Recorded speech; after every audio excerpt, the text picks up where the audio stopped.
Toby pulled up next to Thomas. "Look, Toby," whooshed Thomas proudly. "I've never been so shiny." Toby had an urgent message for Thomas. "You have to shunt stone at the quarry," he steamed. "They're waiting for you now." So Thomas puffed quickly away. Thomas arrived at the quarry. "My," said Mavis, "you're the shiniest engine I've ever seen." Thomas was pleased. He puffed off proudly. Thomas's cars were filled with stone. All his sparkle and shine had gone. Thomas was very unhappy. He steamed off with his load of stone. Thomas came to Gordon's Hill. He had never puffed up it with such a heavy load. "I may not be faster or shinier than Spencer," tooted Thomas, "but I can still be stronger." The hill got steeper and steeper, and the stone felt heavier and heavier. Thomas's wheels started to spin. "Oh no!" cried Thomas.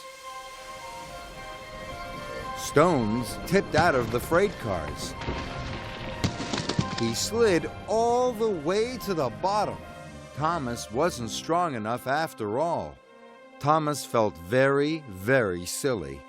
"All day I've tried to be faster and shinier and stronger than Spencer," he wished, "and I'm not." Thomas felt terrible. Next morning, Thomas knew what he was going to do.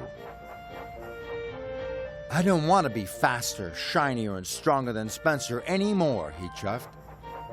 "I'm very happy to shunt freight cars." Then Sir Topham Hatt arrived. "There is an emergency," he boomed.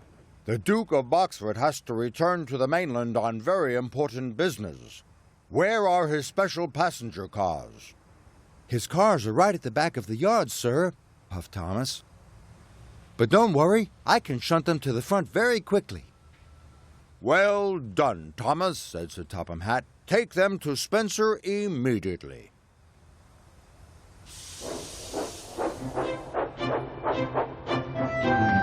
When Thomas arrived at the sheds, Spencer's boiler was still cold.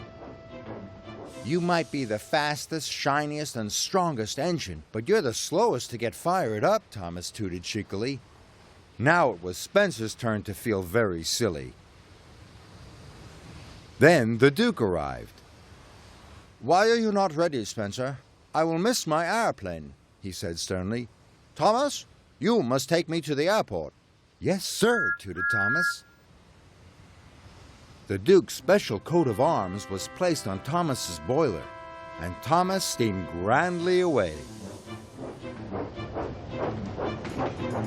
Thomas felt very proud as he raced to the airport. Thomas arrived just in time. Jeremy was waiting for them. The Duke was very pleased. "There's nothing better than an engine you can rely on," he said. "You saved the day, Thomas." Thomas watched the Duke's airplane fly away. Thomas knew he wasn't faster, shinier, or stronger than Spencer, but he was certainly reliable. And that was a very useful thing to be.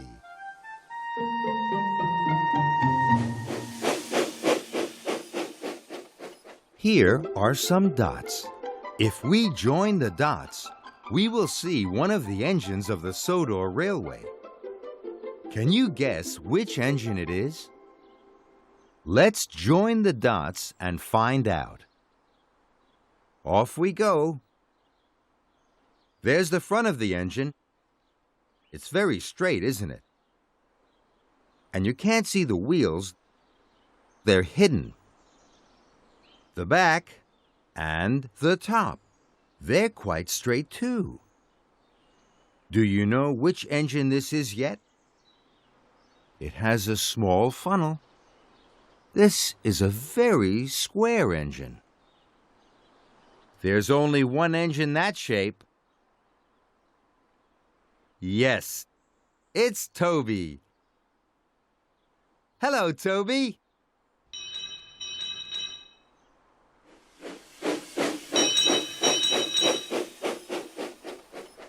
Toby's shed is old, so Sir Topham Hatt is building him a brand new one.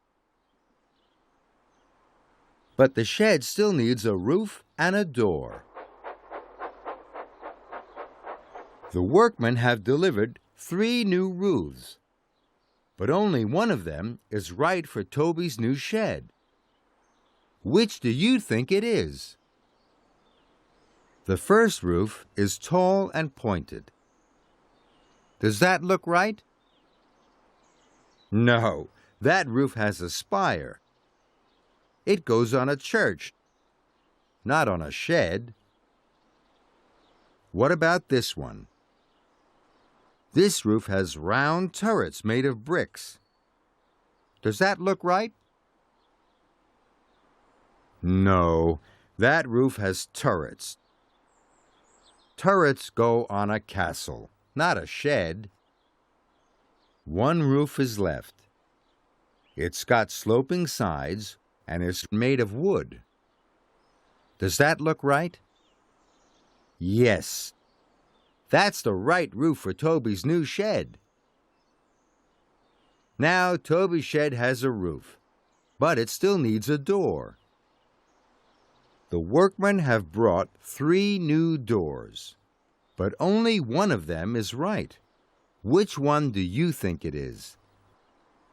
The first door is arch-shaped, with a big handle. Does that look right? No, that's the door to a church, not a shed. What about this one? It has holes and goes up and down. Does that look right? No, that's a portcullis. The door to a castle, not a shed. There's one door left. It's square and made of wood. Does that look right? Yes, that's the right door for Toby's new shed. Now Toby's shed has a new roof and a new door. Toby is very happy. Good night, Toby.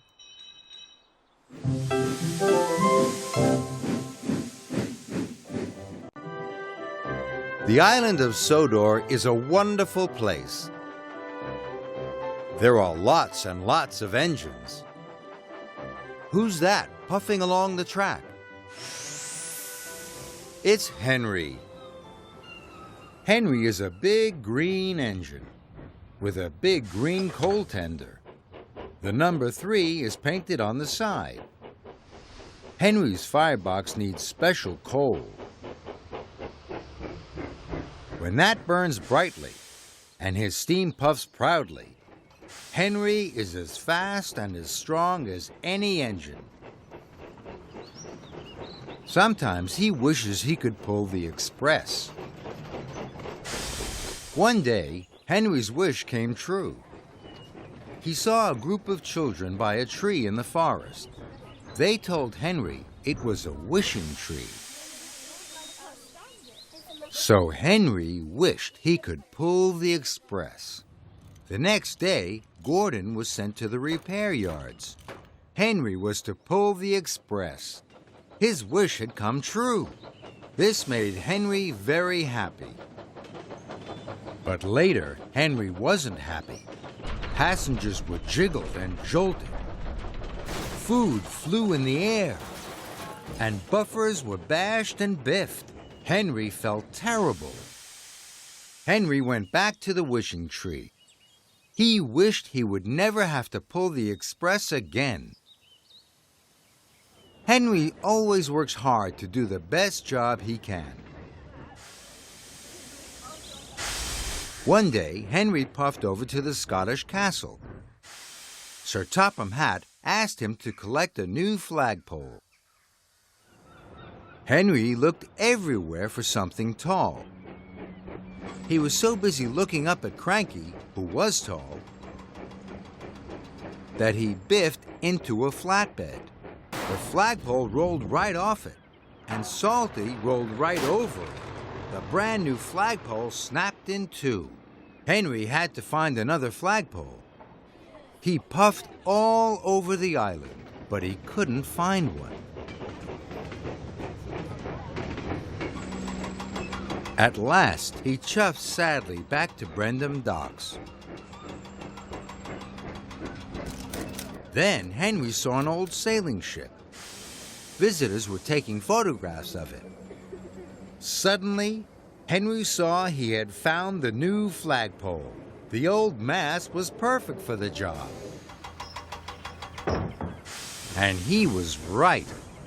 Sir Topham Hatt was very pleased, and that made Henry happy.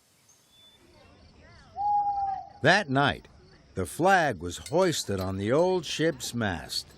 It looked wonderful. Henry thought it was the nicest thing he had ever seen. Henry is everyone's friend. He cares about everyone. He is really useful and really happy to be Henry.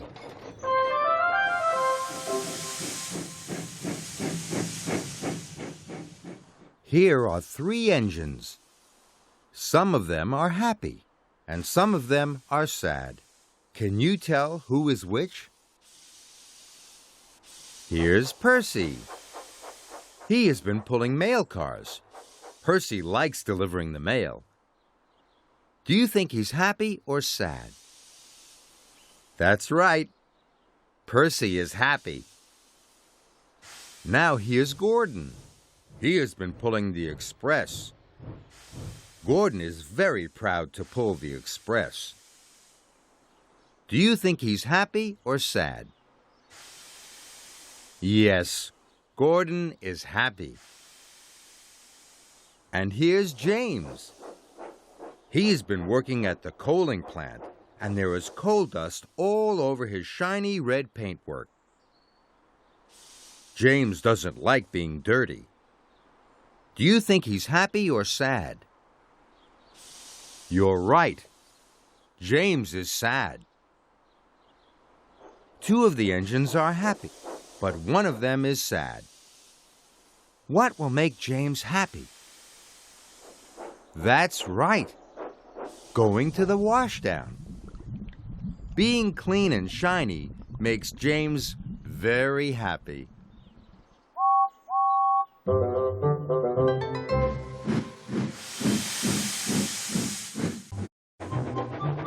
Dirty work. James is a shiny red engine. He always likes to look his best. And he likes his friends to know he's the smartest engine on Sodor. Emily, Percy, and Thomas were at Tidmouth Sheds. James arrived. He'd been to the repair yard. He was excited to get back to work. I hope I get an important job today, wished James. Sir Topham Hatt arrived. I need an engine for a special, boomed Sir Topham Hatt. The mayor must be taken to the Festival of Lights at the Scottish Castle. I'm the perfect engine for that job, sir, James whistled. Very well, James, said Sir Topham Hatt. James was delighted. Thomas, Emily, and Percy, added Sir Topham Hatt. If you finish your jobs in time, you can all go to the festival too. I can't wait to see the festival, peeped Percy. Neither can I, wished Emily. You'll be the star of the show, James, tooted Thomas. That made James very happy. He couldn't wait to make a grand entrance. We have lots of jobs to do first, peeped Percy. You don't have anything to do all day, James, wished Emily. Can you help us? Me? Snorted James. I can't help. It's much more important for me to look really smart when I arrive with my important passenger. And James puffed proudly away to the washdown.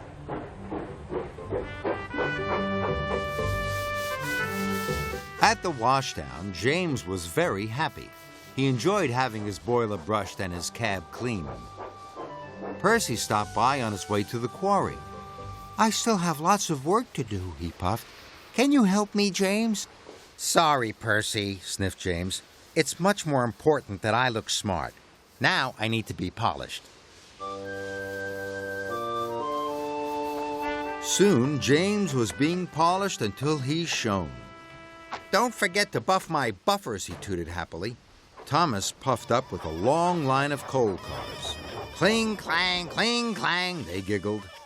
Those trucks look troublesome, laughed James. They are, tooted Thomas. Can you help me, James?